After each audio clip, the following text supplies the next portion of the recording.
So let me thank Father Kimball for his invitation. I have to say that I was a little bit surprised because it took 2 years to Father Kimball when he was seminarian to understand my accent, my French accent. And he thinks that in 2 minutes you will be able to catch and to understand everything. And after I look at the schedule and I saw that he put me at 2 o'clock after lunch. So I understand why he asked me to come here. And I see that he didn't change. So he has a great love for you. He wants to help you to sleep well. And it's very sad because this subject that he asked me to, no, he demanded me. It's a revenge from the seminary time. To prepare is a very important one. I would say it's certainly the essential of our time. I would like to start from facts. And you know what happens this past 80 years, 100 years if you want, is a break. A break was never done in all the humanity. And when I say a break, it's not true, it's two breaks. One on the natural level and one on the supernatural level. When we say a break, we are thinking about Vatican II. We are right, but it's not the main break, in fact. It's a break of tradition, but on the supernatural level. And you have another break which prepare and allow the break of Vatican II.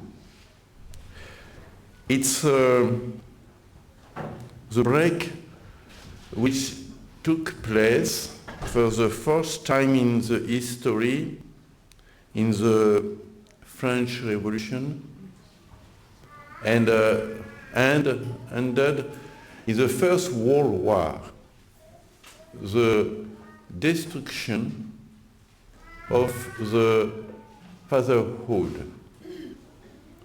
Now, to talk about that is a dangerous subject, and I think we have to put everything in order because we can be very pessimistic and say it was better in the old time when it is not true because the crisis is now more than 200 years.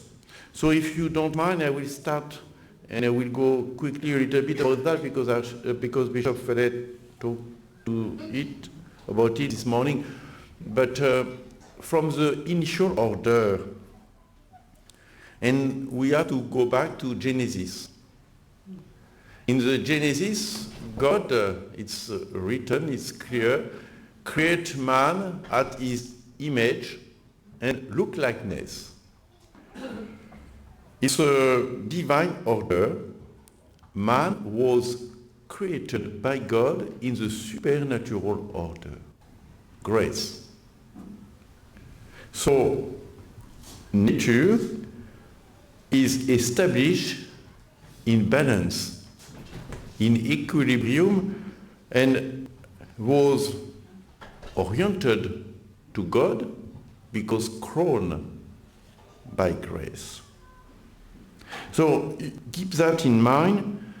It does not exist in spite of Jean-Jacques Rousseau. It does not exist a state of pure nature. Never existed, will never exist. You are in union with God or you are in the opposition to God. And God, as the Holy Scripture is teaching us, created everything in measure, in order, in balance. And so that we call in one word the order. And the devil hates order. He loves disorder. And he will do everything to destroy any kind of order. When you have order, you have the hatred of the devil. And so he wants to introduce disorder in mankind to be able to take the place of God. He knows that if he will appear here in the room and say, I am Satan and I want that you worship me, we will be so afraid that we have no desire to worship. So he has to create a disorder. And when we are in the disorder, we don't see everything in good perspective. Everything is upside down, and so everything becomes possible, especially the worst. So he has to destroy this order, and he will do it in 2 times. First, he will attack the look-likeness. What is the look-likeness is grace. And after, he will destroy the image. He has 2 times, but his one attack is 1 stone, 2 birds. And the main attack, the main attack, is the attack against the fatherhood, to try to destroy fathers. Because that is a keystone. The keystone of the look-likeness, God is the Father. Tertullian said Nemo nam pater. Nobody is Father as God. And it's also the destruction of the image. Saint Augustine said that a man is the image of the Holy Trinity. So if you destroy the father in the family, you destroy the paternity of God. And we can say that in the initial order from God is the paternity of God, the divine paternity communicated to men through grace and creation. To understand how the devil is doing that, we have to talk about the original sin of our present time, not the original sin as Bishop Ferret said this morning, but the original sin of our time. The Christendom is the incarnation of the initial order. It's a complete society which is oriented to God. You will hear Father Abbé telling you that it's important to put back the church in the middle of the village. Is an expression of his country, of his from Valais, which means that the church was physically the middle of the village. And if we are in disorder, they said that it's time now to put back the church in the middle of the village, which is a very good expression and a very good image. The Christendom was really this time that everything in the world was oriented to God, to worship God. The personal life, the familial life, the social life, everything was oriented to God.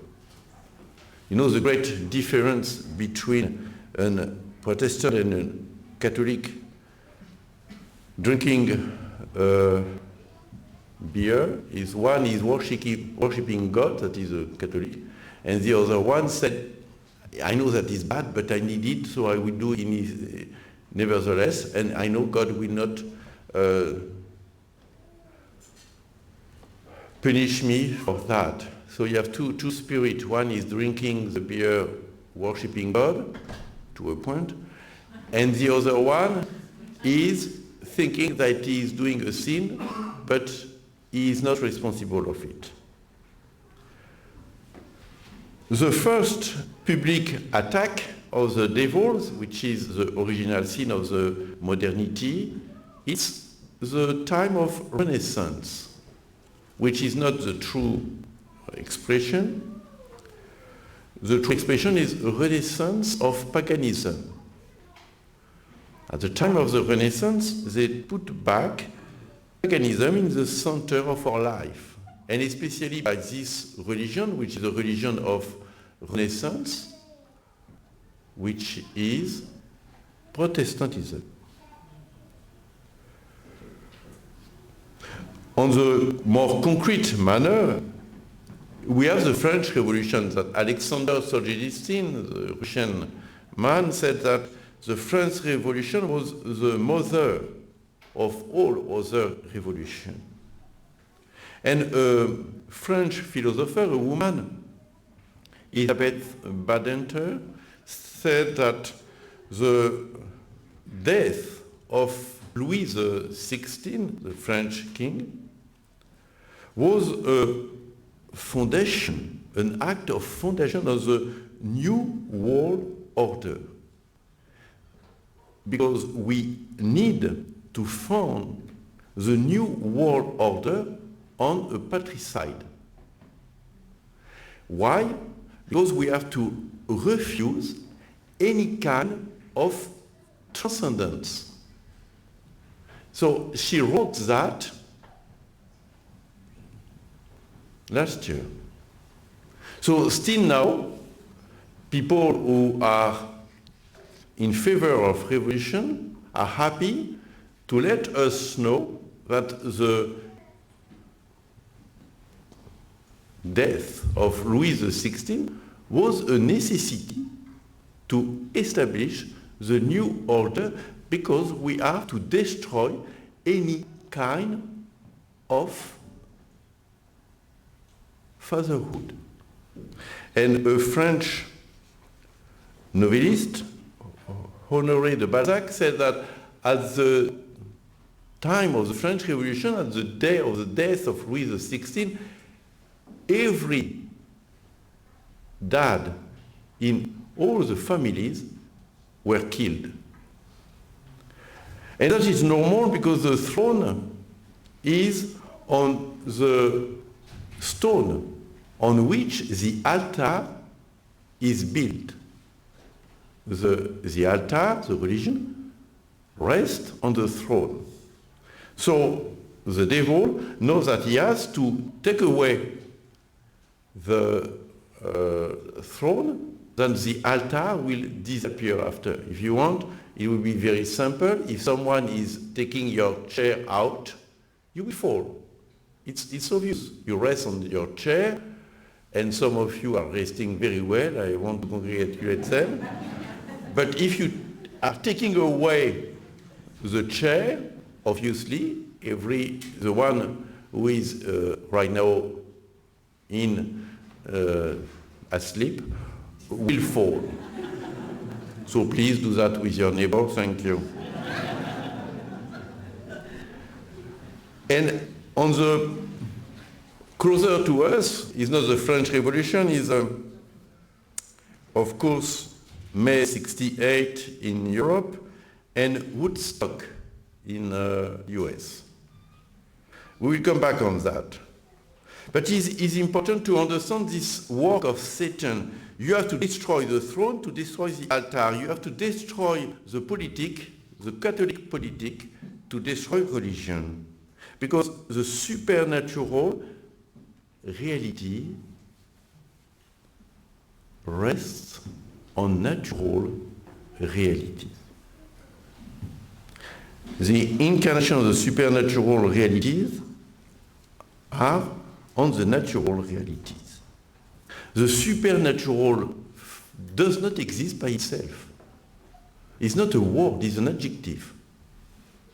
So the supernatural realities rest on nature.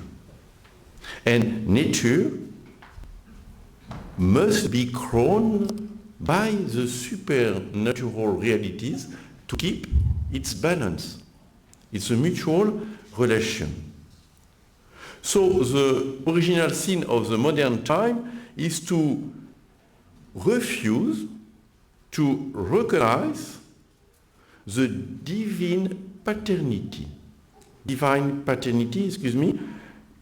as an origin of all authority.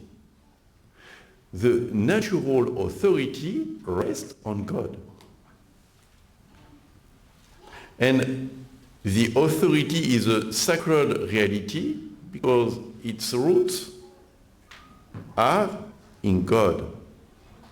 Now, the authority comes from the popular will.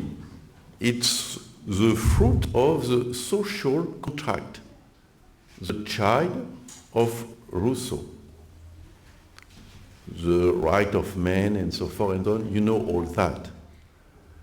Father Kimball will not kill me tonight, so I can dare to say that if you open the American Constitution, the first very words are we, the people. The authority is coming from us. And I can tell you that it's not an American problem, it's a modern problem. The authority comes from us and not from God, not from the paternity of God, but from the popular will.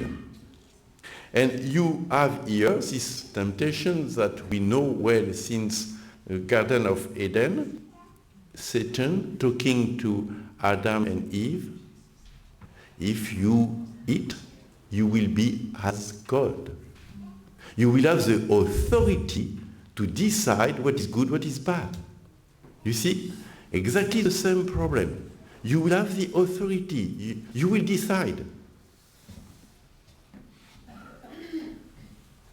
So, what are the concrete actions of the revolution to understand well? As Bishop Follet told us this morning, the letter of Lucie, you have this advertisement from Lucie of Fatima that the last fight from the devil against God will be about the family. So, to understand this fight, we have to describe quickly, don't be worried, what is the order in the family.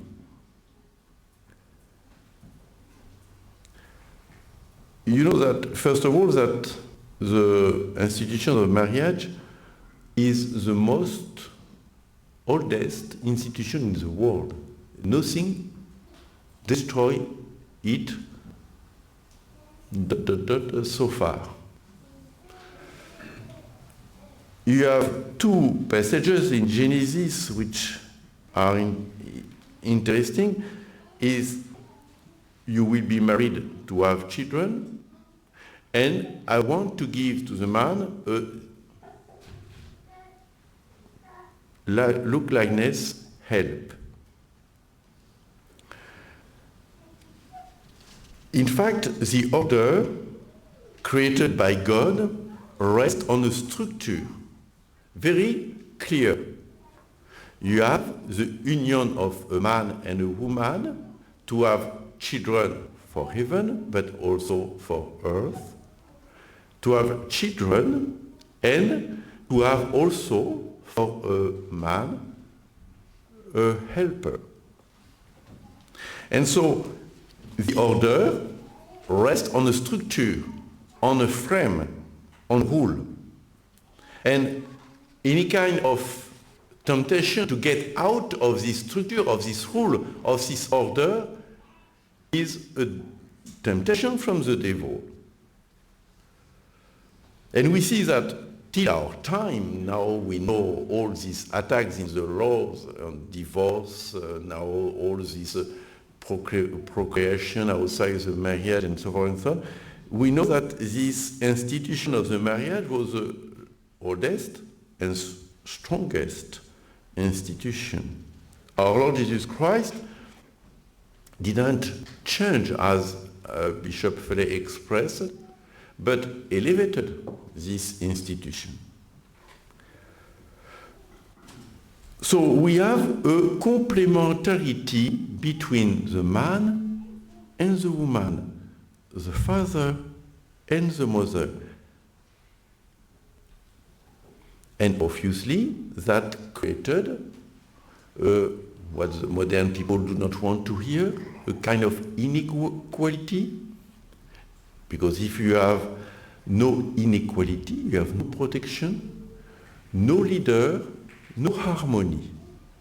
If everybody is look like the other one, you will have not an harmony and an order.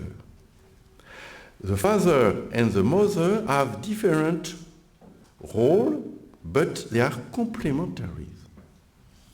And it's a balance between the role of each of them and the balance between not only one and the other, but one by the other. The father needs the mother needs the father. And it's how you give a Catholic education. So we start from what is the most basic, the mother.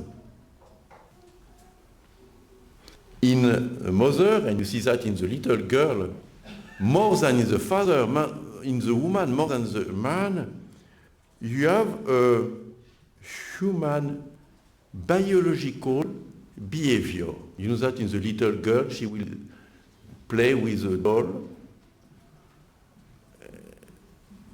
And the man, the doll, is good to play with, you know, to know how to learn the ball, but not to play with the doll. In fact, it's good to see the reaction of the sisters, but not to take care of the little doll. You have no idea of that. It's what we call the instinct, motherhood instinct, the maternal instinct. And you see that in the field. Huh? Yesterday, I looked at one of your cow, and you have a little calf, and the calf was eating. I don't know if you see that, but the cow was standing, not moving at all, even nothing, waiting. Is a maternal instinct, you know. Don't try that with a male; it will not work, you know.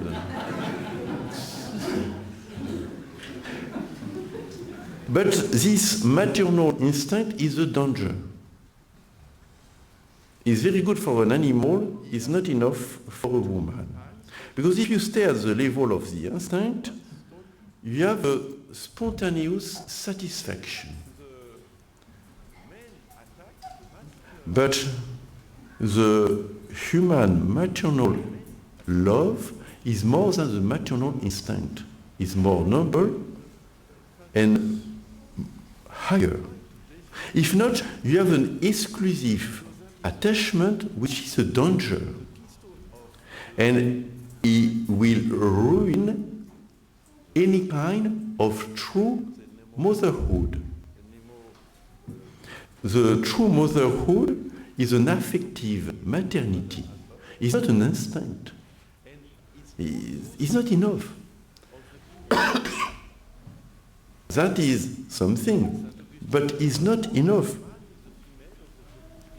And if we stay at the level of the instinct, a little child cannot open, cannot develop, cannot understand the world. On the contrary, the little child is putting in a cage. The true maternal love, and I don't speak about the maternal instinct here, the true maternal love is to bring the child to the father. And you know that well, you are mother here, when you had a little child, the first words that you want to teach to your children will be, after Jesus, Mary, which we can talk about that, but on the natural level, is dad. And you know the smile of your husband when he came back from work and he hears a little child say, Dad. Unfortunately, now we have all that on the Facebook and so on. When it's sacred, it's a special moment. It's something for the family. That. But it's true, the mother wants to bring the child to the father, and the father will help the little child to discover the world. That is good. You can hear twice, since thanks to Charles, you can hear twice the French accent. You can say whatever, but Charles is a musician, he's an artist, and he has a delicacy. He knows that the French accent is so beautiful when you speak English that he wants you hear that twice. Charles, thank you from the bottom of my heart.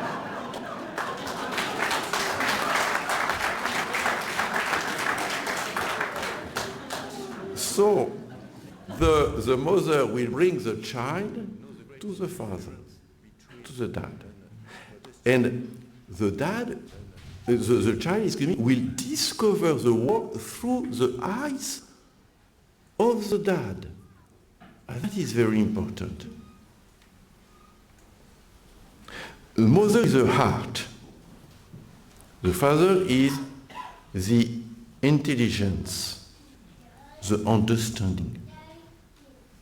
Mother forms to delicacy, thank you, Charles. The mother forms to the delicacy, to the interior world. First prayers, God, Jesus, Mary. But the father is the one who is transmitting not only the name, not only his name, but the one who will introduce the child to the world, to the external world.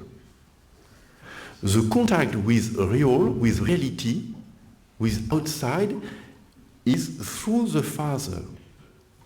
It's the role of the father to teach that outside the world, outside home, is a world with concrete realities which are hard, which are with a lot of constraint, necessary rules that we have no power on. And you see this complementarity between the intelligence and the heart. But the heart must be submitted to the intelligence. It's the intelligence which gives the orientation, not the heart. The heart, if the heart is above the intelligence, you go in the wall. And you know that because you cannot love someone that you do not know at all. You must know first, before to answer about, do you love this one? So, mother instills into a child the limits of the authority from the father. And it's normal. How many times the mother, the mom will say, okay, you don't want to obey, it's fine. I will not lose my temper. I will talk with Dad, and you will talk with him tonight. And you see the result. It's a, okay. Because the authority is there. She refers to the father not as a tyrant, but as the authority. And the simple reference to the authority put back the child in order. Because it's the father which gives to the child his structures by transmitting to him the necessary keys to understand the world and understand the rules of the world. And so the child needs the maternal affection and the paternal, that is difficult for me, thoughtfulness. The thoughtfulness is not from the mother. What is the affection? The affection is a love of benevolence. The thoughtfulness is a love of prevenance.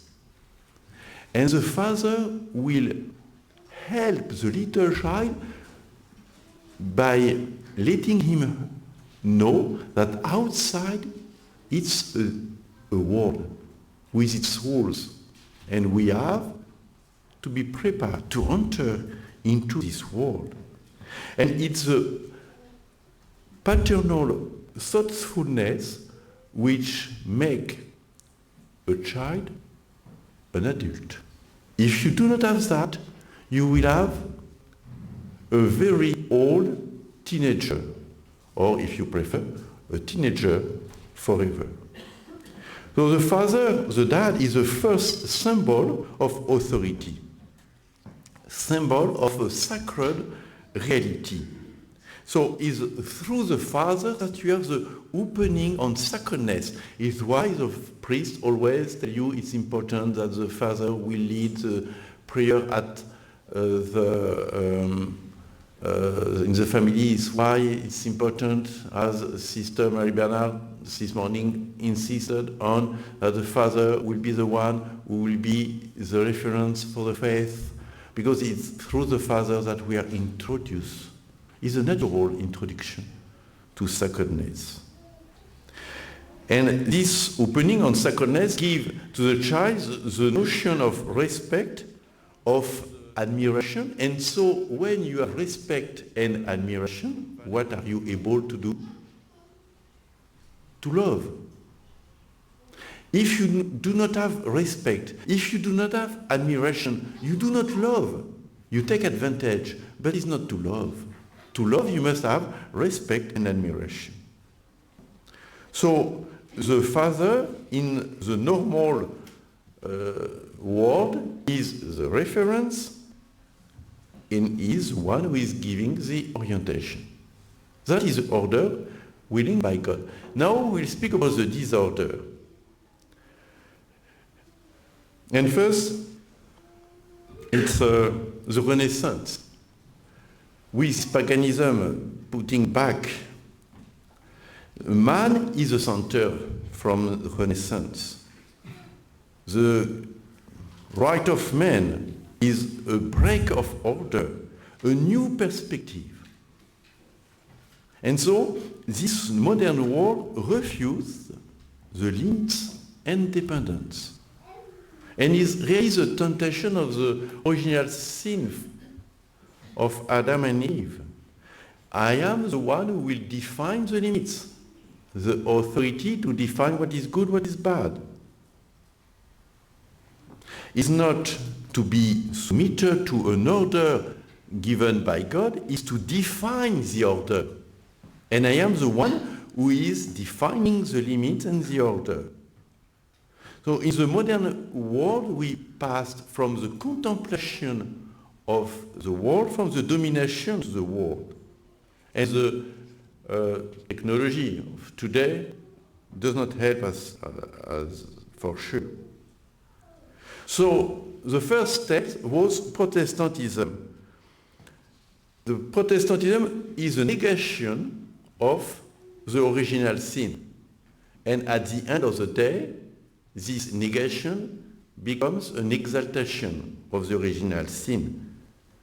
We have Immanuel Kant, he's a philosopher, a German philosopher, but a Protestant, who said the original disposition of a man is a disposition to good. At my point of view, Kant was never a rector of a seminary. The disposition of the man is not a natural disposition to the good. It's not true. We know all that quickly. And we see, on the contrary, as it was said this morning, that the inclination of the little one, even at 3 years old, is to go to evil. After he has the philosopher of the time of Enlightenment, you have Rousseau, with his refusal of any kind of society and the exaltation of the good savages, and his attack against any kind of authority. And you have the French Revolution, of course, with this sentence that I told you from Elisabeth Badinter: the democracy is not compatible with the paternal power. Any kind of emancipation, she said, any kind of emancipation is first of all a liberation in relation to the father. The popular sovereignty was born from a patricide. And she said at the end, we will understand that the rejection of the king and the father is here more deeply the one of any kind of transcendence. It's exactly what will happen with now this equality, we have to be equal. And this terrible thing now, they want to have a child without a father, and so they don't know what to do. Or they call parent 1 and parent 2, but if you say parent 1 and parent 2, you have a difference between 1 and 2 is an inequality. So we are at this stupid constatation. And so you have this introduction of all the laws, take the question of the divorce. Perhaps Bishop Ferrer or Father Abbé will tell me that I'm wrong, but I think 1 century ago in Valais, in Switzerland, it was, if you tried to do a divorce, you go to jail. I will not say that now if you do not try, you go to jail, but quasi, it's so in the... And you can understand this French author at this time who say is André Gide, family, I hate you. And the destruction of the family by taking away the keystone of the family, the fatherhood, is really what the revolution, the French Revolution, wants to do. And you understand that. You have a building, you have walls, you have a roof, and you have a keystone. You take away the keystone, little by little, the roof will collapse. And the walls will collapse as well. It's very well done.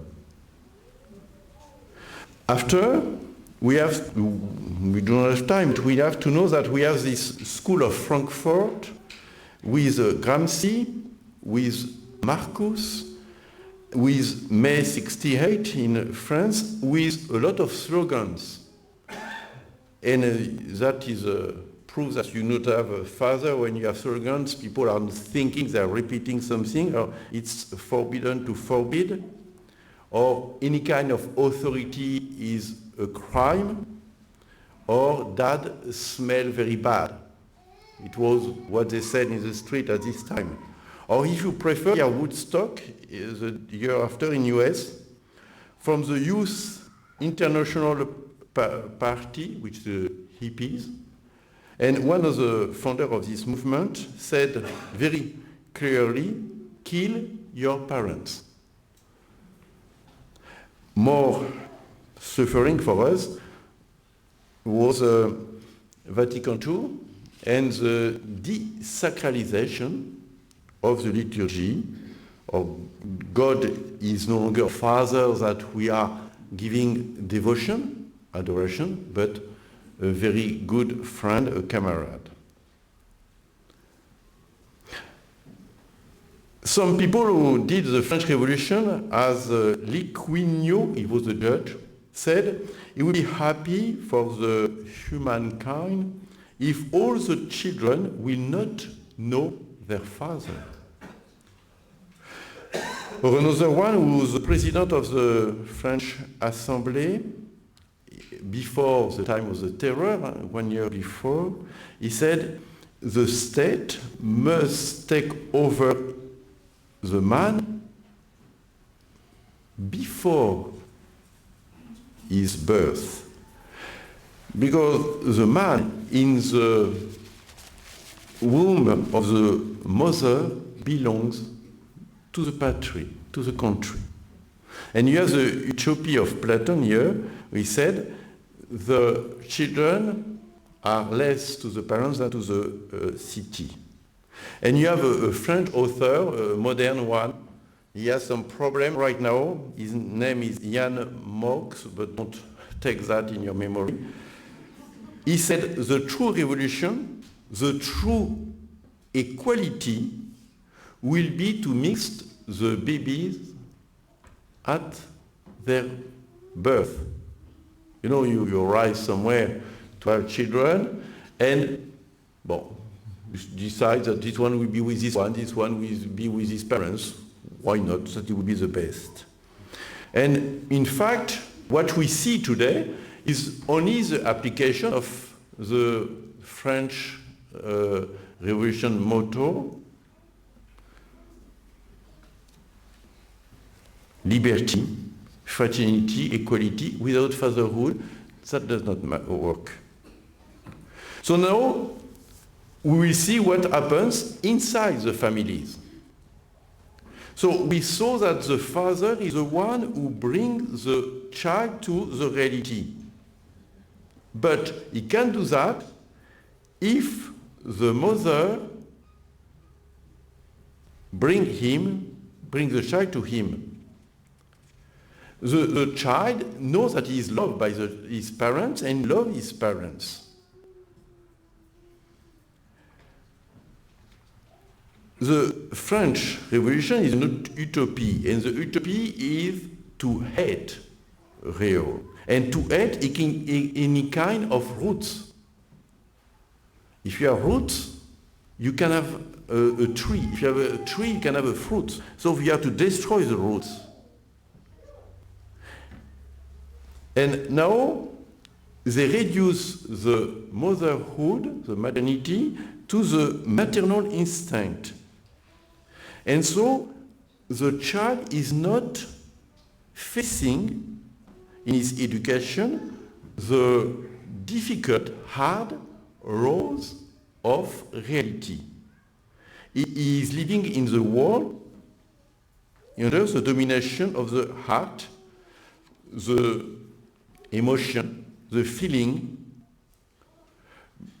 and he is in the intuitive world in which to think is not the good place. And we are used now to give the benefits to the last one who make us crying a lot.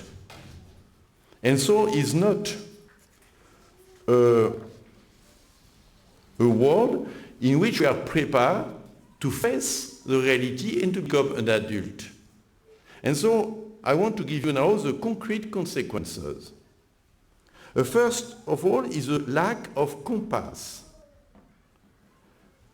The father is the one who gives the orientation. And now, you have no orientation, you have only passions.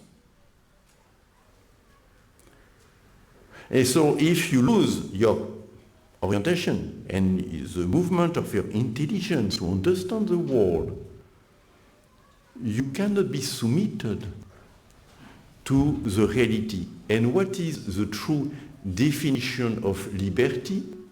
Is a voluntary submission of an external order.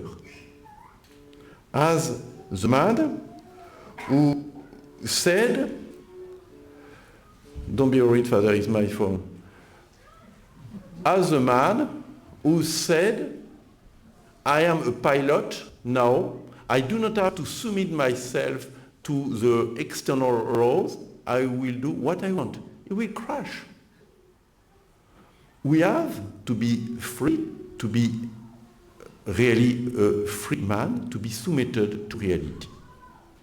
The second consequence, the concrete consequence, will be no reference, no rules, no principle. What is good is to feel good. I want to feel good. I love to feel good. When I feel good, I'm great.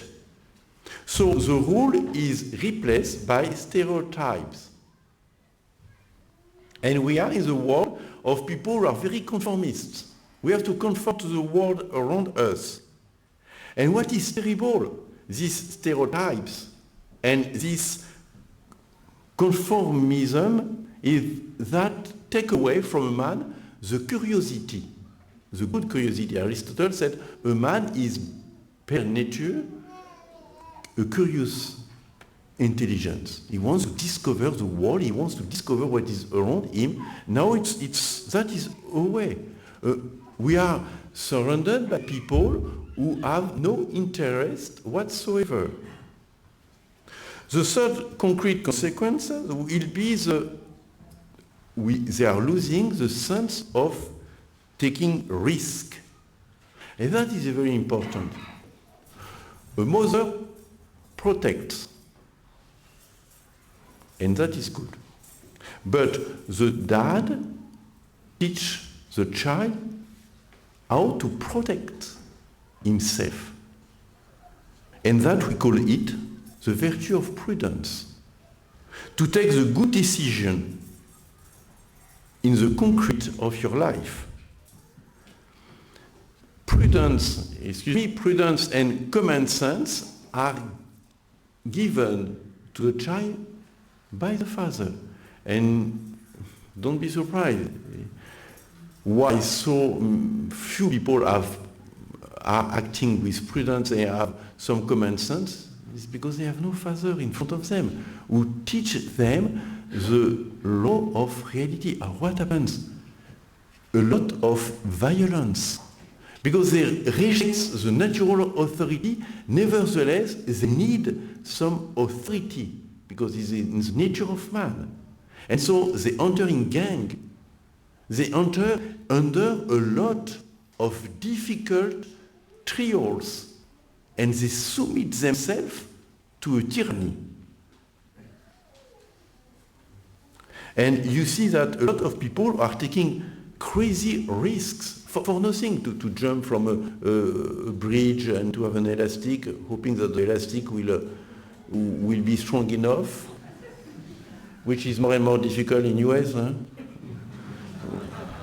But it's something which is stupid, you know. They don't take the risk of day to day, but they love to have a risk. They put in danger their life for nothing.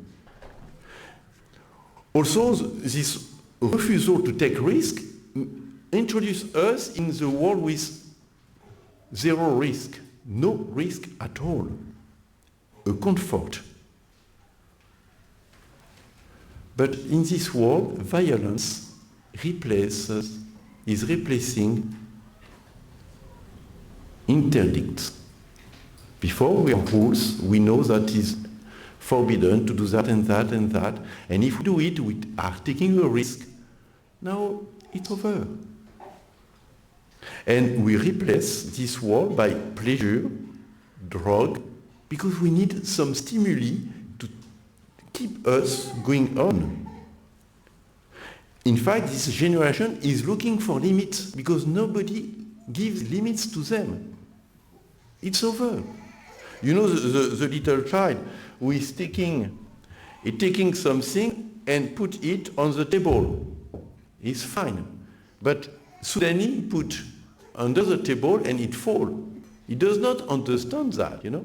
After a time, for some of us it took time, we understand that is solid and that is not solid, you know. But we still do it. Why? Because now we are testing something else. The authority of our mother, of our father. And if they don't say anything and they continue to give us back the spoon, we are testing the limits. Where are the limits? I am the king, completely the king, absolutely the tyrann. I can continue. And that is terrible. We are facing a generation who does not know the limits, and they are continuing. And the last concrete consequences will be the attitude in front of the difficulty of life. And they will immediately tell you, oh, no, I am under pressure. No, it's too much. Or, I'm frustrated. I'm upset. No, it's the contrary it is. It's the difficulties, a constraint. But it's normal. They don't love and they don't accept the reality. Quasi-finally, the extension of that is we are living in the state with the provident state. Molly society, you say that? The motherhood, how you say that? Yeah. Word. I will teach you English after, don't be worried.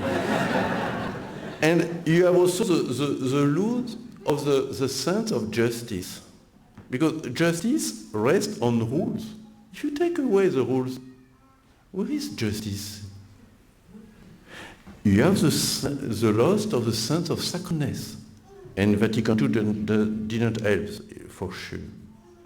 And also for the school. For the school, you have to learn, not with difficulties, but with playing, always playing. We have the caricature of Montessori, you do what you want, when you want, and as you want. But it's that, you have to play, always to play, and not to be strong. In conclusion, we are facing a complete collapse of the society. Is a dissociety, that is a word created by Marcel Lecourt, a Belgian philosopher. But the dissociety as a name is a barbarian state.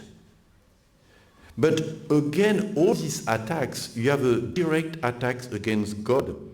I will quote for the last time Elisabeth Badinter. Even if God was love, she said, even if God was love, the modern man will refuse him. Why? Because it seems that God can love only as a father. And so the modern man cannot bear this idea. So, do we have to fall in despair completely? No. We have the key. We have the hope. And we have to come back to our founder, Archbishop Lefebvre. In this jubilee in Paris, he said that we have to launch a crusade of the fathers of the families. And that is very true. To come back and to give to our society the sense of authority, the sense of sacrifice, the sense of the rules, the sense of climbing the mountain of reality, the sense of joy, the sense of the reconquest is why you are here. Thank you very much.